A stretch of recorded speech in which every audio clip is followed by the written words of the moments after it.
Hello, welcome to Tech Turks again, and today I have Bade of Social Lender. Their social is right about the lending. I don't think they lend any of their own money, but let's hear from Bade. Bade, welcome to Tech Turks. Thank you. So, what's Social Lender about? Okay, thank you, and thank you for having us on this platform. What we do is we help banks and other financial institutions lend money to people based on their social reputation. So social lender in itself as In a company. Nigeria? Yes, in Nigeria. Okay, We've been doing that okay. for a while now in Nigeria. Okay. The use case for the technology is the 80% of Nigerians that today generally lack access to formal credit. The reason is because the banks lack a way of being to assess them. It's too expensive to do so. These people don't have the collateral the banks expect, and ascertaining if they will be willing and able to pay small loans is very difficult. What we've done is we've built a platform. You know that banks are very traditional and very conservative. Yes. So you're asking them to trust a platform. Algorithm, right?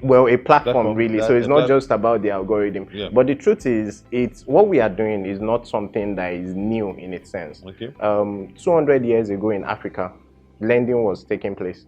And how was it taking place? It was based on social reputation, it was based on trust, it was based on the fact that I know your first wife, your second wife, what you do, where you live, and all of those kind of things. And I know that you can pay. And I know you can pay. You what we've done is we've built a digital platform to do the same thing. Why? Because in this generation, where we talk, where we discuss is on the digital platforms. So we are talking mobile, social media, online as well. Now, social lender in itself is not social media lender. It's actually social community lender. So if there are 9 people in this room, for example, that you know and trust, that says to you that Bade is trustworthy, would you likely trust Bade? Most likely. I can trust him to tell the truth, but I may not be able to trust him with the money.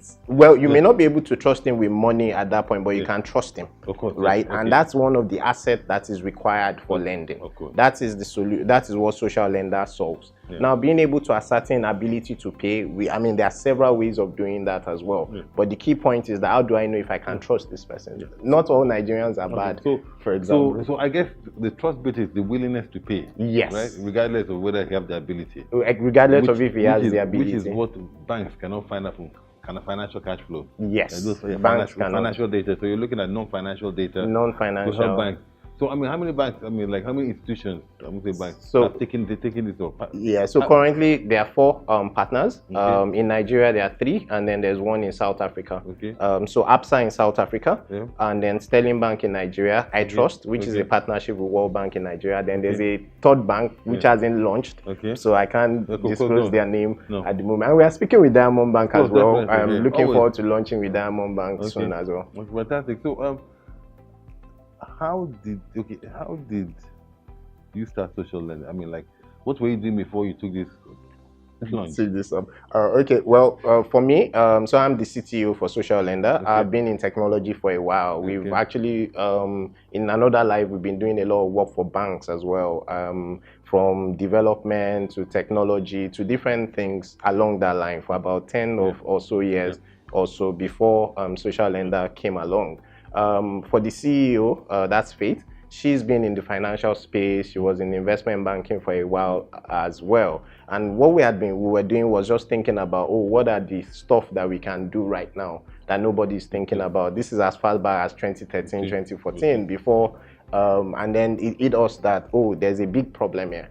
It's not a problem just in Nigeria, it's a problem across Africa, in fact across the world, but Africa over 50% of the adult population. And we saw that, there's an asset that people can use, their digital assets. So we built that platform over time to be able to now start harnessing that digital asset to say, give this person a score, not a traditional credit score, but a social reputation score. Using that score, the banks can then lend to this person, giving them access to financial services. But for social lender, lending is really just a low-hanging fruit. The solution can be used anywhere you need a certain trust. Which is exactly what I was looking at. What are the other use cases that you're looking at to generate income? Because only 5 banks. You don't want to put your faith in the hands of 5 banks. So several other use cases. So it can be used for KYC, for example, know your customer, which is one of the other big problems in Africa. It can be used for things like insurance score in the West, which is something really big in the West. In the West as well, there's a huge problem with migrant population, where people go to a new country and they don't have a credit score. So for the first year, they can't rent apartment, they can't do several other things. The same social reputation score can be used in those kind of cases as well. So let me ask the question. So I mean, like, what social lending appears to be a service for businesses. Yes. What about individuals? How can I, for example, if I wanted to find out about an organization or a particular person that I wanted to do business with, is that kind of service available? It's in the distant future.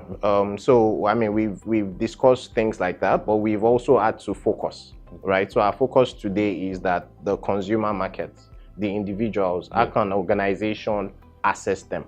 That's the focus for social lender today. In Africa, the focus is lending, right? Across the world is the social reputation score itself being used for other things, because lending is not such a problem there, but there are other problems there. But in terms of partners, so we are out bringing on board more partners and so on. So we are not stuck with the 4 partners we have today. They are just the ones we have today. Over time, there will be several other partners using the solution for different things, addressing different markets as well. So, final question to you: who's more trustworthy, men or women? From the data. Well, it's mixed, right? It's actually mixed. So I wouldn't say women. We have more men on the platform today. So if I say women, because it may just be because there are more men that are on the platform today than women. But really, it's a mixed data, because what we look at is a little beyond that. Even if your score isn't enough, you can actually get social guarantors and social referees to improve your score. So these are people saying, I know this person, I find him trustworthy, or a social guarantor saying, I know this person, I find him trustworthy. If he defaults on a small loan, I will pay on his behalf. But thank you very much. Thank you so much. We'll continue the conversation offline.